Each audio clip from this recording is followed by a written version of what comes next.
It is August 1177.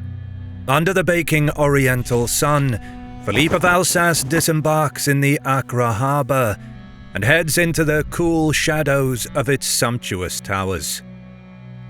He is greeted by a retinue of the illustrious personages of the Kingdom of Jerusalem, but the king himself, the 16-year-old Baldwin IV, awaits Philippe's arrival at the palace.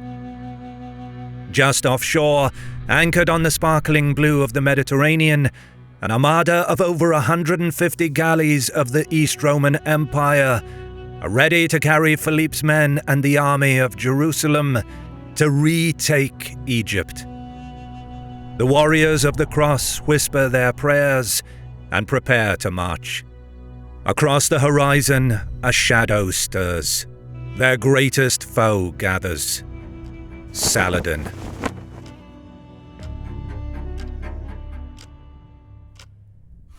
Amidst the preparations for the Crusader expedition, cracks appear in the Latin and Byzantine coalition, this time among the Franks themselves.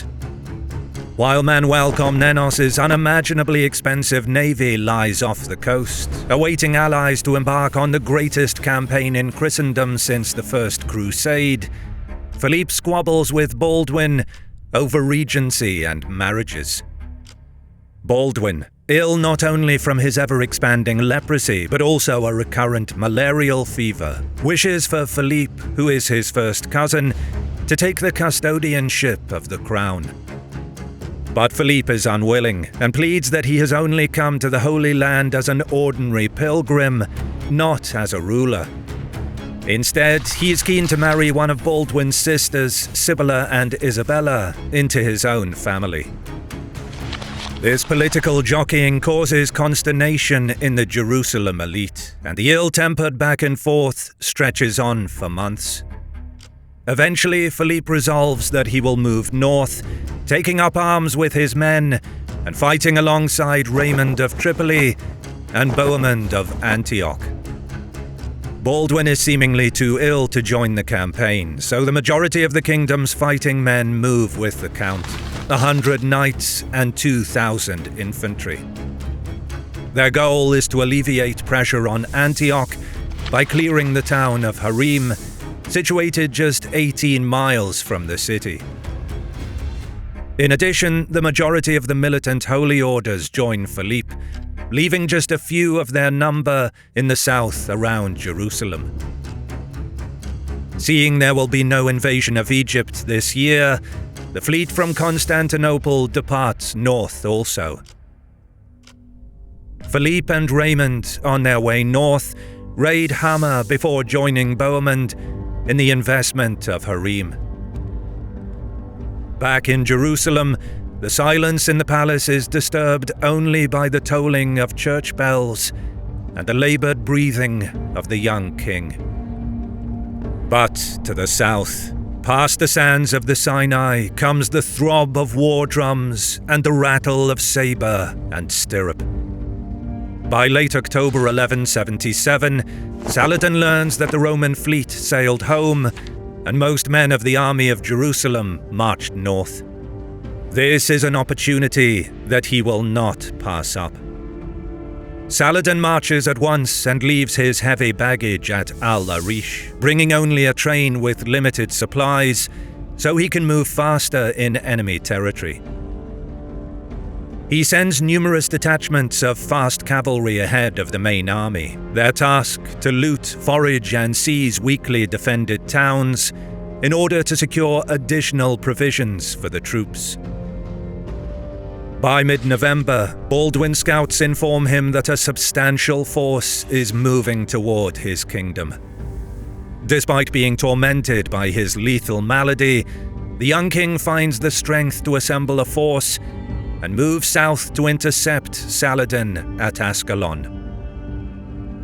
The Crusaders number around 375 knights and 80 Templars. Contrary to some sources, Baldwin led his men on horseback and was not carried on a litter. At this stage of his life, aged 16, his leprosy disabled his right arm, but did not prevent him from riding. Being effectively one-handed, he received special riding lessons to learn how to control his mount in battle, using only his knees. Great men of the realm ride with their king. Balian of Ibelin and his older brother Baldwin II of Ramla, Reginald Grenier and Jocelyn III of Edessa, as well as the famous Reynauld of Chatillon, the Lord of Outre-Jourdain, who at this time is certain to become regent in the event that Baldwin becomes fully incapacitated. Grand Master of the Templars, Odo of Saint-Amand, splits off with the Templars to guard Gaza. The total size of Saladin's army is up to 26,000 men, vastly outnumbering the Crusaders, though much of this force is dispersed to raid and cause disruption within enemy territory, under the command of Ivelinus, a converted Armenian, while Saladin leads the main body of the army, numbering somewhere between 10 and 15,000 troops. The Ayyubid army is comprised mostly of light cavalry, but includes a contingent of elite Mamluk bodyguard and well-trained Egyptian troops, as well as more veterans and auxiliaries from Syria. Meanwhile, the Crusader host arrives at Ascalon. Along their way to the city, they had already encountered towns pillaged by the Ayyubid raiding detachments, which have by now penetrated deep into the kingdom. But Baldwin knows that the main enemy force is yet to come. The king sends out a call to arms for all able-bodied Christians to come to his banner in this moment of utmost peril for the realm. By November 22nd or 23rd, the vanguard of Saladin's main host is sighted. With the weak winter sun reaching its premature zenith, the two monarchs come within sight of each other. Saladin, the Muslim Sultan, astride his mount, cape and turban tapering in the cold wind. On the battlements, between the crenellations of its walls, the teenage king looks back, his mail burnished and the blood image of the cross emblazoned on his tunic. Baldwin waves his gloved hands, and the signal indicates that Jerusalem will march out to meet the enemy. He and his knights deploy in front of the walls of Ascalon, perhaps not anticipating the large army they are about to encounter. As they form up, the 375 Frankish knights and some 1,000 infantry levied from the city can only watch as Saladin's army comes into view. Their numbers grow until there is an unbroken line on the horizon. This army has come to destroy them all. Facing the Ayyubid force that's at least 10 times their number, the Crusaders withdraw back into the city. Saladin orders his vanguard to surround Baldwin at Ascalon and leaves another detachment to besiege Odo at Gaza. Having left his heavy baggage at Al-Arish to improve mobility, the Ayyubid army cannot linger for long in one place. The Sultan moves on with the bulk of his army, following the main road towards Ibelin, where there is a bridge across the Sorek River, a formidable obstacle during medieval times. His forward raiding detachments have already taken the key bridge over the Ayalon River north of Ramla, another significant obstacle for any army passing through the area. Now, nothing remains between him and Jerusalem, save for several garrisons. Saladin's first encounter with Baldwin went in his favor. He organized scout patrols to screen the rear of his column just in case, but he likely did not regard the small force under the 16-year-old king to be a threat. But Saladin had underestimated his young opponent. Thinking that Jerusalem itself is in danger, Baldwin relays an urgent message to Odo to break out of Gaza, which the Grand Master successfully does, together with 80 Templars, and dashes north to meet with the king. At Ascalon, Baldwin leads a surprise sortie of his own, breaking the Ayyubid blocking force. By this time, news of Saladin's march reaches Jerusalem. Widespread panic erupts in the city, and many take shelter in the Tower of David. The populace fears that soon the cross over the Temple Mount will be cast down, and a new dawn will break over the faithful everywhere. Back at Ascalon, Baldwin gathers the 450 knights, and with additional 1,000 infantry collected in Ascalon, he proceeds to follow Saladin. Further afield, many of the Christian fighters who answered the king's call to arms were intercepted by Saladin's roaming detachments over the past few days. But around 2,000 made it through, joining the king in the vicinity of Ibelin. The king's army now numbers around 3,000 men, but he is still outnumbered between 3 and 5 to 1 by the main Ayyubid force at Ramla. On November 24th, the Crusaders are spotted by Muslim scouts. Saladin can see Baldwin's banner. The King of Jerusalem is within reach. The Crusaders have grown in number. Intercepting them now is the right move. The Sultan decides to force a battle before the boy king can recruit more troops. But then, the Crusader column suddenly changes course. It appears they are trying to bypass Ramla, not wanting to face the much larger Muslim host. The Crusaders march hastily along what seems to be a deserted path. It is anything but deserted.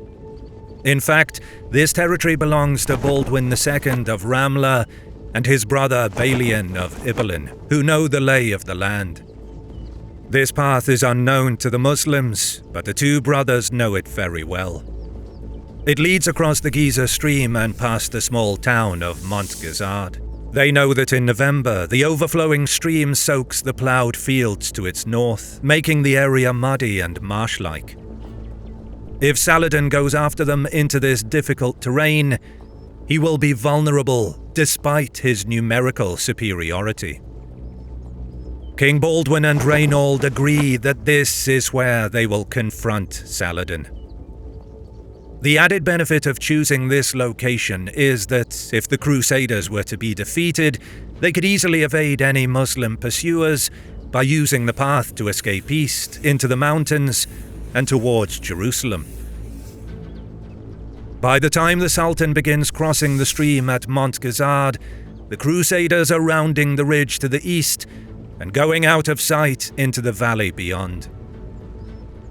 The Sultan moves sharply, but without the frantic rush with which his campaign progressed at its outset.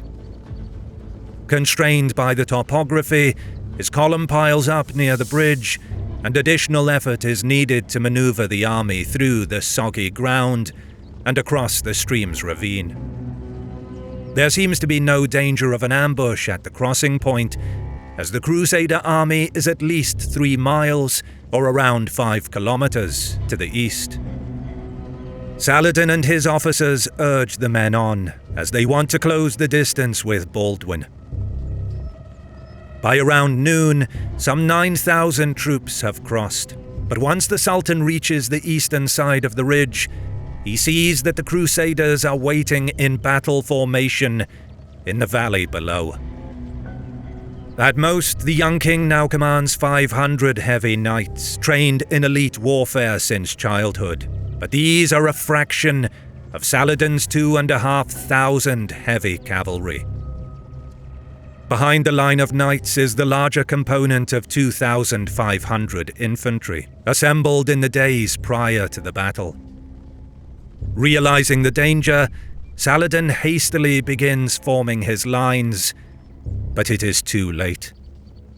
Baldwin, finding an energy he attributes to nothing less than the Holy Spirit, moves his men with iron faith and prevails on them to ride with him. The knights follow in his wake. Saladin's main focus is to organize his mounted archers and heavier squadrons, knowing that the first charge of the heavy Crusader cavalry will be the most difficult to overcome. Once the knights make contact, his outer wings will flow around and envelop them in a crushing flanking maneuver. Crusaders can see that the Ayyubids are forming up along the top of the ridge and possess a clear terrain advantage. Every moment lost, Baldwin knows, is a moment in which Saladin will gain strength. The young king goes into full gallop. The knights ride on through the hail of bolts that drop out of the sky. Their armor renders the vast majority of the shots harmless. Saladin's bodyguard in their yellow tunics close around him as the deluge of men and animals comes on without interruption. Muslim lances are thrust down as the Crusader cavalry pummels into the Ayyubid line. To Saladin's dismay and consternation, the shock of Baldwin's charge wedges deep within his ranks, men flying backward as though they are puppets yanked by a string. Knights break or lose their lances and draw swords, cutting through the front lines of the Ayyubid formations. Seeing that they are getting discomfortingly close, Saladin gives the order for the cavalry on the flanks to move out and around the Crusader line to attack them from the wings and the rear. But his cavalry are rooted to the spot, as the Latin infantry has arrived in good time and are supporting Baldwin's cavalry attack, precluding the Ayyubid companies from attacking the flanks. The Latins in the fore, with the Templars at their center, burst through his lines of guards, and for a moment the Sultan is completely undefended. A helmeted knight, his face completely obscured by a steel visor, aims his horse through the opening and rides full force for the Sultan. Saladin's eyes widen. He raises his own weapon, but the Frank has the reach and the motion. 3 of his bodyguards wrest themselves of their own attacks to prevent the attack on their Sultan. Saladin is quickly pulled to the rear, and there he attempts to rally and inspire his soldiers. A cavalry charge is attempted to push the Latins back. Fierce fighting erupts, and for the first time the Crusaders lose momentum. But the army of the Leper King is too closely packed and supported by both foot and horse companies working together. Saladin attempts another charge in the wake of the first.